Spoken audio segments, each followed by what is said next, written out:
ಓಂ ಶ್ರೀ ಗುರುಭ್ಯೋ ನಮಃ. ಪ್ರಿಯ ಸ್ನೇಹಿತರೆ, ಎಲ್ಲರಿಗೂ ಈ ವೆಂಕಟೇಶ್ ಆಚಾರ್ಯನ ನಮಸ್ಕಾರಗಳು.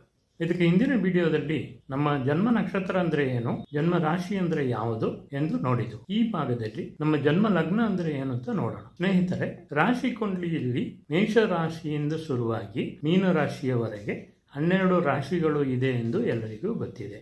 ಒಂದು ಮನೆ ಅಂತ ಇದ್ದ ಮೇಲೆ ಖಂಡಿತ ಆ ಮನೆಗೆ ಒಂದು ಮಾಲೀಕ ಖಂಡಿತ ಇರುತ್ತಾರೆ. ಅದೇ ರೀತಿಯಲ್ಲಿ ಒಂದೊಂದು ರಾಶಿಗೆ ಒಂದೊಂದು ಮಾಲೀಕರು, ಗ್ರಹಗಳು ಅಧಿಪತಿಯಾಗಿ ಇರುತ್ತಾರೆ. ಅಂದರೆ ಮೇಷ ರಾಶಿಗೂ ವೃಶ್ಚಿಕ ರಾಶಿಗೂ ಮಂಗಳ ಎನ್ನುವ ಭುಜ ಗ್ರಹ ಅಧಿಪತಿಯಾಗಿ ಇರುತ್ತಾನೆ. ವೃಷಭ ಮತ್ತು ತುಲಾ ರಾಶಿಗೆ ಶುಕ್ರ ಗ್ರಹ ಅಧಿಪತಿಯಾಗಿ ಇರುತ್ತಾನೆ. ಮಿಥುನ ಮತ್ತು ಕನ್ಯಾ ರಾಶಿಗೆ ಬುಧ ಗ್ರಹ ಅಧಿಪತಿಯಾಗಿ ಇರುತ್ತಾನೆ. ಧನುಸ್ಸು ಮತ್ತು ಮೀನ ರಾಶಿಗಳಿಗೆ ಗುರು ಗ್ರಹ ಅಧಿಪತಿಯಾಗಿ ಇರುತ್ತಾನೆ. ಮಕರ ಮತ್ತು ಕುಂಭ ರಾಶಿಗಳಿಗೆ ಶನಿ ಗ್ರಹ ಅಧಿಪತಿಯಾಗಿ ಇರುತ್ತಾನೆ. ಕರ್ಕಾಟಕ ರಾಶಿಗೆ ಚಂದ್ರ ಗ್ರಹ ಅಧಿಪತಿಯಾಗಿ ಇರುತ್ತಾನೆ. ಆಮೇಲೆ ಸಿಂಹ ರಾಶಿಗೆ ಸೂರ್ಯ ಗ್ರಹ ಅಧಿಪತಿಯಾಗಿ ಇರುತ್ತಾನೆ.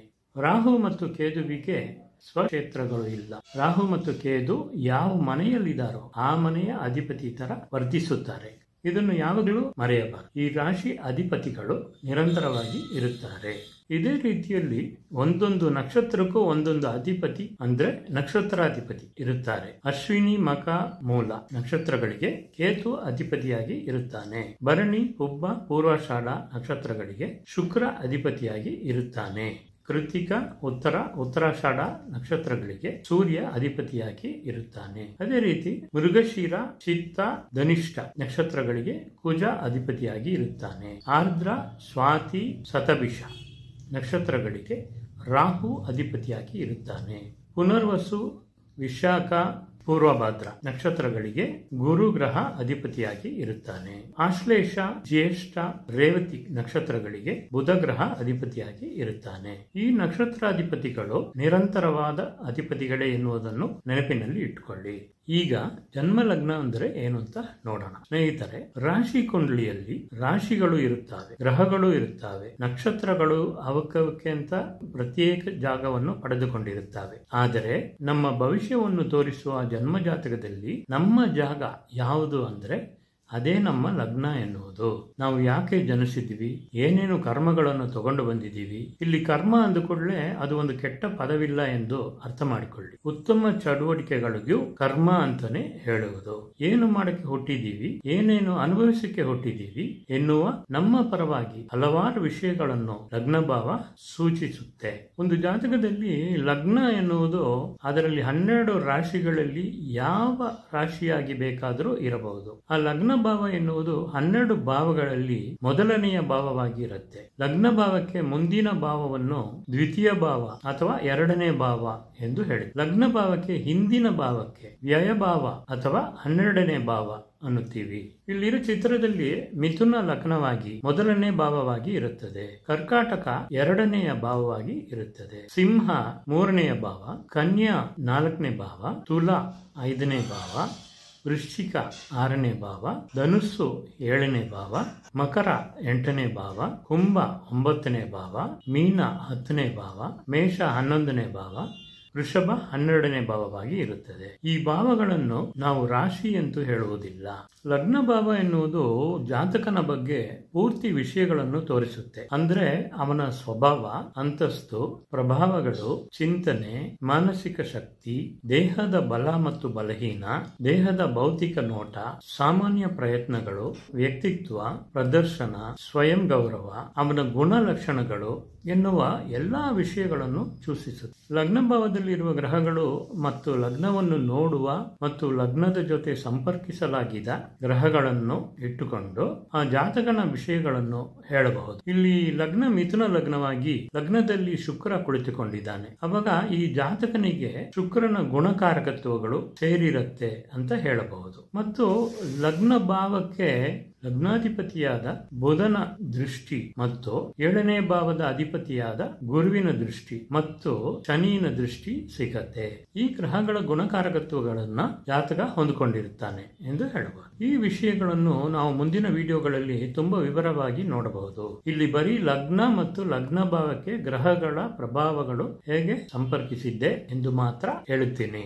ಒಂದಕ್ಕಿಂತ ಹೆಚ್ಚಿನ ಗ್ರಹಗಳು ಸಂಪರ್ಕಿಸಿದರೆ ಆ ಗ್ರಹಗಳ ಕಾರಕತ್ವಗಳು ಬಲ ಮತ್ತು ಬಲಹೀನ ಮತ್ತು ಆಧಿಪತ್ಯಗಳನ್ನು ಇಟ್ಟು ಫಲ ಹೇಳಬೇಕು. ಜಾತಕನ ಆರೋಗ್ಯದ ಬಗ್ಗೆ ನೋಡಬೇಕಂದ್ರೆ ಲಗ್ನದಲ್ಲಿರುವ ಗ್ರಹಗಳು ಮತ್ತು ಲಗ್ನಾಧಿಪತಿ ಯಾವ ಭಾವದಲ್ಲಿದ್ದಾನೆ ಎನ್ನುವ ವಿವರಗಳನ್ನು ಇಟ್ಟು ಹೇಳಬಹುದು. ಉದಾಹರಣಕ್ಕೆ ಮಿಥುನ ಲಗ್ನವಾಗಿದ್ರೆ ಮಿಥುನ ಲಗ್ನದ ಅಧಿಪತಿ ಬುಧ ಗ್ರಹ ಆಗುತ್ತಾನೆ. ಅವನು ಯಾವ ಭಾವದಲ್ಲಿ ಇದ್ದಾನೆ ಎಂದು ನೋಡಿ ಅವನ ಆರೋಗ್ಯದ ಬಗ್ಗೆ ಊಹಿಸಬಹುದು. ಇಲ್ಲಿ ಲಗ್ನಾಧಿಪತಿಯಾದ ಬುಧ 6ನೇ ಭಾವ ಅಥವಾ 8ನೇ ಭಾವ ಅಥವಾ 12ನೇ ಭಾವದಲ್ಲಿ ಇರುವುದರಿಂದ ಆ ಭಾವಗಳು ಅಶುಭ ಭಾವಗಳಾಗಿದ್ದರಿಂದ ಜಾತಕನ ಆರೋಗ್ಯದಲ್ಲಿ ಕೆಲವು ಸಮಸ್ಯೆಗಳು ಇದ್ದೇ ಇರುತ್ತೆ. ಆ ಸಮಸ್ಯೆಗಳ ಬಲ ಮತ್ತು ಬಲಹೀನವನ್ನು ಇನ್ನು ಹಲವಾರು ಕಾರಣಗಳನ್ನು ಇಟ್ಟು ನಿರ್ಣಯ ಮಾಡಬೇಕು.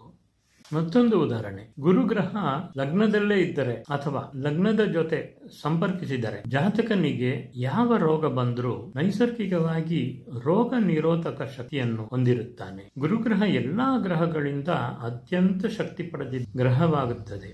ಆದರೆ ಲಗ್ನ ಭಾವಕ್ಕೆ ಶನಿ ಸಂಪರ್ಕಿಸಿದರೆ ಆತ್ಮವಿಶ್ವಾಸದ ಕೊರತೆ ಇರುತ್ತೆ. ಯಾವ ಪ್ರಯತ್ನಗಳು ಪೂರ್ಣವಾಗುವುದಿಲ್ಲ, ವೈಫಲ್ಯವನ್ನು ತರ ಸ್ವಯಂ ಪ್ರಯತ್ನ ಇರುವುದಿಲ್ಲ. ಇಲ್ಲಿ ಮಿಥುನ ಲಗ್ನವಾಗಿ ಲಗ್ನದಲ್ಲಿ ಶನಿ ಮಹಾತ್ಮ ಕುಳಿತುಕೊಂಡಿದ್ದಾನೆ. ಕೆಲವು ಸಂದರ್ಭಗಳಲ್ಲಿ ಶನಿಯ 10ನೇ ದೃಷ್ಟಿ ಅಥವಾ 7ನೇ ದೃಷ್ಟಿ ಅಥವಾ 3ನೇ ದೃಷ್ಟಿ ಲಗ್ನಕ್ಕೆ ಇದ್ದರೆ ಶನಿಯ ಸಂಪರ್ಕವನ್ನು ದೃಢಪಡಿಸಿಕೊಳ್ಳಬಹುದು. ಜಾತಕನ ಬಗ್ಗೆ ಇಷ್ಟೆಲ್ಲಾ ವಿಷಯಗಳನ್ನು ಸೂಚಿಸುವ ಲಗ್ನ ಭಾವ ಹೇಗೆ ಕಂಡುಹಿಡಿಯದು ಎಂದು ನೋಡೋಣ. ಇಲ್ಲಿ ನಾವು ಲಗ್ನ ಗಣಿತ ಮಾಡಕ್ಕೆ ಪ್ರಯತ್ನ ಮಾಡಲ್ಲ, ಆದರೆ ಮೂಲಭೂತವಾಗಿ ಹೇಗೆ ಆ ಲಗ್ನ ಭಾವ ಜಾತಕದಲ್ಲಿ ಕುಳಿತುಕೊಳ್ಳುತ್ತೆ ಎನ್ನುವುದು ಗೊತ್ತಾಗಬೇಕಲ್ಲ, ಅದಕ್ಕೆ ಹೇಗೆ ಅಂತ ನೋಡೋಣ.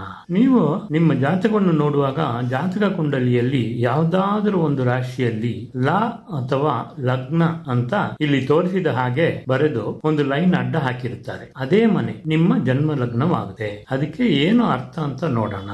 ಇಲ್ಲಿ ನೋಡಿ, ರಾಶಿ ಕುಂಡಲಿಯಲ್ಲಿ ಒಂದೊಂದು ರಾಶಿಯೊಳಗೂ ಎಷ್ಟೆಷ್ಟು ರೇಖಾಂಶಗಳಿದ್ದಾವೆ ಎಂದು ತೋರಿಸಿದ್ದೇನೆ. ಇದರಲ್ಲಿ ನೀವು ನೋಡುವ ದಿನ ಸೂರ್ಯ ಯಾವ ರೇಖಾಂಶದಲ್ಲಿ ಬೇಕಾದರೂ ಇರಬಹುದು. ಇಲ್ಲಿ ಸೂರ್ಯ ಕುಂಭರಾಶಿಯಲ್ಲಿ 316 ಡಿಗ್ರಿಯಲ್ಲಿ ಇದ್ದಾನೆ. ಇದನ್ನು ಕುಂಭರಾಶಿಯ ವಿಸ್ತೀರ್ಣವಾದ 30 ಡಿಗ್ರಿಯಲ್ಲಿ 16 ಡಿಗ್ರಿಯಲ್ಲಿ ಇದ್ದಾನೆ ಎಂದು ಹೇಳಬಹುದು. ಒಂದು ದಿನ ಪೂರ್ತಿ 16 ಡಿಗ್ರಿಯಲ್ಲೇ ಸೂರ್ಯ ಇರುತ್ತಾನೆ. ಮಾರನೇ ದಿನ 17ನೇ ಡಿಗ್ರಿಗೆ ಮುಂದುವರಿಯುತ್ತಾನೆ. ಆ ರೀತಿ ಪ್ರತಿದಿನ ಸೂರ್ಯ ಗ್ರಹ ಬೆಳಿಗ್ಗೆ ಒಂದು ಪ್ರತ್ಯೇಕ ರೇಖಾಂಶದಲ್ಲಿ ಒಂದು ರಾಶಿಯಲ್ಲಿ ಪೂರ್ವ ದಿಕ್ಕಲ್ಲಿ ಉದಯವಾಗುತ್ತಾನೆ. ಆ ರಾಶಿಯಲ್ಲಿರುವ ರೇಖಾಂಶ ಚುಕ್ಕೆನೆ ಅವತ್ತಿನ ಸೂರ್ಯೋದಯ ಗಳಿಗೆಯಲ್ಲಿ ಉದಯ ಲಗ್ನ ಶುರುವಾಗುವ ಚುಕ್ಕೆಯಾಗಿ ಇರುತ್ತದೆ. ಸೂರ್ಯ ಯಾವ ಯಾವ ತಿಂಗಳಲ್ಲಿ ಯಾವ ರಾಶಿಯಲ್ಲಿ ಸಂಚಾರ ಮಾಡುತ್ತಾನೆ ಎಂದು ಒಂದು ಕ್ರಮ ಇದೆ. ಅದು ಏನಂದ್ರೆ, ಇಂಗ್ಲಿಷ್ ತಿಂಗಳುಗಳಲ್ಲಿ ಸೂರ್ಯಮಾನದ ಪ್ರಕಾರ ಪ್ರತಿ ವರ್ಷ ಏಪ್ರಿಲ್ 14 ಅಥವಾ 15ನೇ ತಾರೀಕಿಂದ ಮೇ 15ನೇ ತಾರೀಕುವರೆಗೆ ಮೇಷರಾಶಿಯಲ್ಲಿ ಸಂಚಾರ ಮಾಡುತ್ತಾನೆ. ಅಂದರೆ ಏಪ್ರಿಲ್ 14ನೇ ತಾರೀಕು ಮೇಷರಾಶಿಯಲ್ಲಿ ಆರಂಭದಲ್ಲಿ 0 ಡಿಗ್ರಿಯಲ್ಲಿ ಇರುತ್ತಾನೆ ಅಥವಾ ಬಂದು ಸೇರುತ್ತಾನೆ ಎಂದು ಹೇಳಬಹುದು. ಒಂದು ದಿನ ಹಿಂದೆ ಮುಂದೆ ಆಗಬಹುದು, ಯಾವ ಬದಲಾವಣೆಯೂ ಇರುವುದಿಲ್ಲ. ಅಲ್ಲಿ ಮೇಷರಾಶಿಯಲ್ಲಿ 0 ಡಿಗ್ರಿದಿಂದ ಪ್ರತಿದಿನ ಹೆಚ್ಚು ಕಡಿಮೆ 1 ಡಿಗ್ರಿಯಾಗಿ ಚಲಿಸುವ ಮೂಲಕ ಅದೇ ರಾಶಿಯ ಕೊನೆಯ 30 ಡಿಗ್ರಿಗೆ ಮೇ ತಿಂಗಳು 14 ಅಥವಾ 15ನೇ ತಾರೀಕಿಗೆ ತಲುಪುತ್ತಾನೆ. ಇದನ್ನು ನೆನಪಲ್ಲಿ ಇಟ್ಟುಕೊಳ್ಳಿ. ಇಲ್ಲಿ 30 ಡಿಗ್ರಿ ಎನ್ನುವುದು ಮೇಷರಾಶಿಯ ಮುಗಿಯುವ ಜಾಗ. ಅದೇ ಜಾಗ ಮುಂದಿನ ವೃಷಭ ರಾಶಿಯ ಆರಂಭ ಜಾಗವಾಗಿ ಇರುತ್ತೆ. ಇದನ್ನು ಚೆನ್ನಾಗಿ ನೆನಪಿನಲ್ಲಿ ಇಟ್ಟುಕೊಳ್ಳಿ. ನನ್ನ ಹಿಂದಿನ ವಿಡಿಯೋದಲ್ಲಿ ಹೇಳಿದ ಹಾಗೆ ವೃಷಭ ರಾಶಿ 30 ಡಿಗ್ರಿಯಿಂದ 60 ಡಿಗ್ರಿವರೆಗೆ ಇರುತ್ತೆ. ಆಮೇಲೆ ಮೇ 14 ಅಥವಾ 15ರಿಂದ ಜೂನ್ 14 ಅಥವಾ 15ನೇ ತಾರೀಕಿನವರೆಗೆ ಸೂರ್ಯ ವೃಷಭ ರಾಶಿಯಲ್ಲಿ ಇರುತ್ತಾನೆ. ಹೀಗೆ ಒಂದೊಂದು ರಾಶಿಯಲ್ಲೂ ಒಂದು ತಿಂಗಳು ಕಾಲ ಸಂಚಾರ ಮಾಡಿ 12 ತಿಂಗಳು ಕಾಲದಲ್ಲಿ 12 ರಾಶಿಗಳಲ್ಲಿ ಸಂಚಾರ ಮಾಡಿ ಪುನಃ ಮುಂದಿನ ವರ್ಷ ಏಪ್ರಿಲ್ 14 ಅಥವಾ 15ನೇ ತಾರೀಕು ಮೇಷರಾಶಿಗೆ ಬರುತ್ತಾನೆ. ಸೂರ್ಯ ಸರಾಸರಿಯಲ್ಲಿ ಒಂದು ದಿನಕ್ಕೆ 1 ಡಿಗ್ರಿ 4 ನಿಮಿಷಗಳು ಚಲಿಸುತ್ತಾನೆ ಎನ್ನುವುದನ್ನು ನೆನಪಿಟ್ಟುಕೊಳ್ಳಿ. ಈ ರೀತಿಯಲ್ಲಿ ಚಲಿಸುವ ಸೂರ್ಯ ಒಂದು ಸುತ್ತು ಅಂದರೆ 360 ಡಿಗ್ರಿಗಳನ್ನು 365 ದಿನಗಳಲ್ಲಿ ದಾಟಿ ಪುನಃ ಮೇಷ ರಾಶಿಯ 0 ಡಿಗ್ರಿಗೆ ಬಂದು ಸೇರುತ್ತಾನೆ. ಈಗ ಲಗ್ನ ಅಂದ್ರೆ ಏನು ಅಂತ ನೋಡೋಣ. ಜಾತಕದಲ್ಲಿ ಲಗ್ನ ಎನ್ನುವುದು ಪ್ರತಿದಿನ ಸೂರ್ಯ ಉದಯವಾಗುತ್ತಿಗೆ ಯಾವ ರಾಶಿಯಲ್ಲಿ ಇದಾನೋ ಅದೇ ರಾಶಿ ಅವತ್ತಿನ ಉದಯ ಲಗ್ನವಾಗುತ್ತೆ. ಅವತ್ತಿನ ಲಗ್ನ ಇರುವ ಮೊದಲನೆಯ ಮನೆಯಾಗಿ ಇರುತ್ತದೆ. ನಾನು ಈ ಹಿಂದೆ ಹೇಳಿದ ಹಾಗೆ ಪ್ರತಿದಿನ ಸೂರ್ಯ ಗ್ರಹ ಬೆಳಿಗ್ಗೆ ಒಂದು ಪ್ರತ್ಯೇಕ ರೇಖಾಂಶದಲ್ಲಿ ಒಂದು ರಾಶಿಯಲ್ಲಿ ಪೂರ್ವ ದಿಕ್ಕಿನಲ್ಲಿ ಉದಯವಾಗುತ್ತಾನೆ. ಆ ರಾಶಿಯಲ್ಲಿ ಸೂರ್ಯ ಇರುವ ರೇಖಾಂಶ ಚುಕ್ಕೆನೆ ಅವತ್ತಿನ ಸೂರ್ಯೋದಯ ಗಳಿಗೆಯಲ್ಲಿ ಉದಯ ಲಗ್ನ ಇರುವ ಚುಕ್ಕೆಯಾಗುತ್ತೆ. ಉದಾಹರಣೆಗೆ ಏಪ್ರಿಲ್ 14 ಅಥವಾ 15ನೇ ತಾರೀಕು ಮೇಷರಾಶಿಗೆ ಬಂದ ಸೂರ್ಯ ಪೂರ್ವ ದಿಕ್ಕಲ್ಲಿ ಬೆಳಿಗ್ಗೆ 6 ಗಂಟೆಗೆ ಮೇಷರಾಶಿಯಲ್ಲಿ 0 ಡಿಗ್ರಿಯಲ್ಲಿ ಉದಯವಾಗುತ್ತಾನೆ ಎಂದು ಊಹಿಸಿಕೊಳ್ಳೋಣ. ಹಾಗಾದರೆ ಅವತ್ತಿನ ಉದಯ ಲಗ್ನ ಇರುವ ಮೊದಲನೇ ಮನೆ ಮೇಷರಾಶಿಯಲ್ಲಿ 0 ಡಿಗ್ರಿಯಲ್ಲಿ ಇರುತ್ತೆ. ಇದನ್ನು ಮೇಷ ಲಗ್ನ ಎಂದು ಹೇಳುತ್ತೇವೆ. ಆ ಲಗ್ನ ಎನ್ನುವುದು ನಮ್ಮ ಜಾತಕದಲ್ಲಿ ನಮ್ಮನ್ನು ಪ್ರತಿಫಲಿಸುತ್ತೆ. ಈ ಲಗ್ನ ಚುಕ್ಕೆ ಚಂದ್ರ ಸೂರ್ಯನ ತರ ಚಲಿಸಬಲ್ಲ. ಅಂದರೆ ಸರಾಸರಿಯಲ್ಲಿ ಒಂದು ರಾಶಿಯನ್ನು ದಾಟಕ್ಕೆ, ಒಂದು ರಾಶಿ ಅಂದ್ರೆ 30 ಡಿಗ್ರಿ ಅಂತ ಹೇಳಿದ್ದೀನಿ, ಒಂದು ರಾಶಿಯನ್ನು ದಾಟಕ್ಕೆ 2 ಗಂಟೆಗಳು ಕಾಲ ತಗೊಳುತ್ತೆ. ಅಂದ್ರೆ 1 ಡಿಗ್ರಿಗೆ 4 ನಿಮಿಷಗಳು ತಗೊಳುತ್ತೆ. ಅದೇ ರೀತಿ 12 ರಾಶಿಗಳನ್ನು ದಾಟಕ್ಕೆ ಲಗ್ನ 24 ಗಂಟೆಗಳು ಕಾಲ ತಗೊಳುತ್ತೆ. ಅಂದ್ರೆ ಒಂದು ದಿನದ 24 ಗಂಟೆಗಳಲ್ಲಿ 12 ಲಗ್ನಗಳು ಬರುತ್ತೆ. ಒಂದು ಉದಾಹರಣೆ ಹೇಳುತ್ತೀನಿ ನೋಡಿ. ಮೇ 22ನೇ ತಾರೀಕು ಸೂರ್ಯ ವೃಷಭ ರಾಶಿಯಲ್ಲಿ ಹೆಚ್ಚು ಕಡಿಮೆ 7 ಡಿಗ್ರಿಯಲ್ಲಿ ಸಂಚಾರ ಮಾಡುತ್ತಿರುತ್ತಾನೆ. ಅವತ್ತಿನ ಸೂರ್ಯೋದಯ ಸಮಯದಲ್ಲಿ ಲಗ್ನ ವೃಷಭ ರಾಶಿಯಲ್ಲಿ 7 ಡಿಗ್ರಿಯಲ್ಲಿ ವೃಷಭ ಲಗ್ನವಾಗಿ ಅದರ ಚಲನವನ್ನು ಶುರು ಮಾಡುತ್ತದೆ. ಅಲ್ಲಿ ವೃಷಭ ರಾಶಿಯಲ್ಲಿ 23 ಡಿಗ್ರಿ ಚಲಿಸಿದ ಮೇಲೆ ಮಾತ್ರ ಮಿಥುನ ರಾಶಿಯನ್ನು ಮುಟ್ಟಕ್ಕಾಗತ್ತೆ.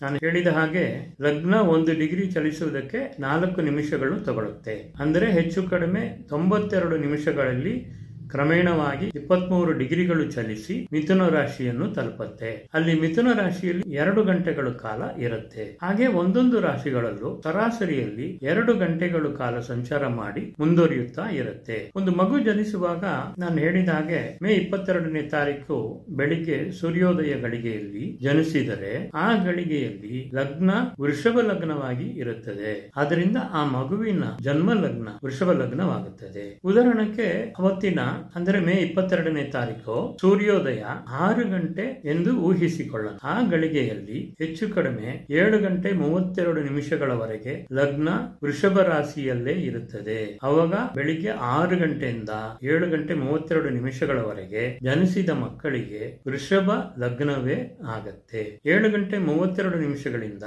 9 ಗಂಟೆ 32 ನಿಮಿಷಗಳವರೆಗೆ ಮಿಥುನ ಲಗ್ನದಲ್ಲಿ ಲಗ್ನ ಚಲಿಸುತ್ತಿರುತ್ತೆ.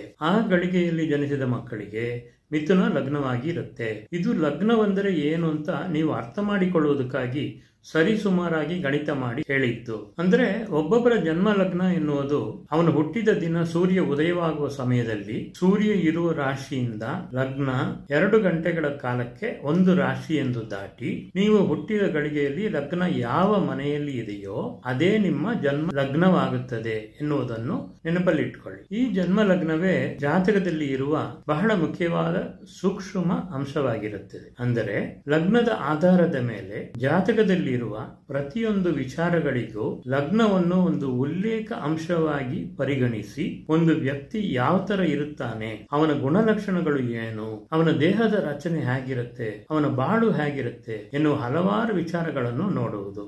ಸೊ ಸ್ನೇಹಿತರೆ, ಈಗ ನಿಮಗೆ ಲಗ್ನ ಅಂದ್ರೆ ಏನು ಅಂತ ಗೊತ್ತಾಗಿರಬಹುದು. ಪ್ರಿಯ ಸ್ನೇಹಿತರೆ, ಲಗ್ನ ಅಂದ್ರೆ ಏನು ಅಂತ ನಿಮಗೆ ಗೊತ್ತಾಗಲಿ ಎಂದು ಈ ವಿಷಯಗಳನ್ನು ನಿಮಗೆ ಹೇಳಿದ್ದೆ. ಆದರೆ ನಿಮ್ಮ ರಾಶಿ ಯಾವುದು, ಲಗ್ನ ಯಾವುದು ಎನ್ನುವುದನ್ನು ನೀವು ಸುಲಭವಾಗಿ ನಿಮ್ಮ ಮೊಬೈಲ್ ಸಾಫ್ಟ್ವೇರ್ ಇಂದಾನೇ ನೋಡಿಕೊಳ್ಳಬಹುದು. ಫ್ರೀ ಸಾಫ್ಟ್ವೇರ್ಗಳು ತುಂಬಾ ಇದಾವೆ. ನಿಮಗೆ ಯಾವುದು ಬೇಕೋ ಅದನ್ನು ಡೌನ್ಲೋಡ್ ಮಾಡಿಕೊಳ್ಳಿ. ಸ್ನೇಹಿತರೆ, ಇಲ್ಲಿಯವರೆಗೆ ನಾವು ಜ್ಯೋತಿಷ ಶಾಸ್ತ್ರದಲ್ಲಿ ಪ್ರಾಮುಖ್ಯವಾದ ಜನ್ಮ ನಕ್ಷತ್ರ, ಜನ್ಮ ರಾಶಿ, ಜನ್ಮ ಲಗ್ನ ಎನ್ನುವ ಮೂಲ ಮಾಹಿತಿಗಳನ್ನು ನೋಡಿದ್ದೇವೆ. ಇವುಗಳ ಬಗ್ಗೆ ಇನ್ನು ಮುಂದೆ ಉನ್ನತ ಮಟ್ಟದಲ್ಲಿ ತಿಳಿದುಕೊಳ್ಳುವಾಗ ಬಹಳ ಉಪಯೋಗವಾಗಿರುತ್ತೆ ಎನ್ನುವುದು ನನ್ನ ನಂಬಿಕೆ. ಇನ್ನು ಮುಂದಿನ ಭಾಗದಲ್ಲಿ ನಮ್ಮ ಜಾತಕದಲ್ಲಿ ಭಾವಗಳು ಅಂದ್ರೆ ಏನು ಅಂತ ನೋಡೋಣ. ಭಾವಗಳು ಇಲ್ಲದೆ ಜಾತಕದಲ್ಲಿ ಫಲ ಹೇಳಕ್ಕೆ ಸಾಧ್ಯವಿಲ್ಲ. ಆದ್ದರಿಂದ ನಿಮಗೆ ಯಾವುದೇ ಅಭಿಪ್ರಾಯಗಳು ಇದ್ದರೂ ಅವುಗಳನ್ನು ನೀವು ಕಮೆಂಟ್ ಬಾಕ್ಸ್ ಅಲ್ಲಿ ಹಾಕಬಹುದು ಅಥವಾ ನನಗೆ ವಾಟ್ಸ್ಆಪ್ ಗೆ ಮೆಸೇಜ್ ಕಳಿಸಬಹುದು. ಸ್ನೇಹಿತರೆ, ಈ ವಿಡಿಯೋವನ್ನು ಕೊನೆಯವರೆಗೆ ನೋಡಿದ್ದಕ್ಕೆ ಧನ್ಯವಾದಗಳು.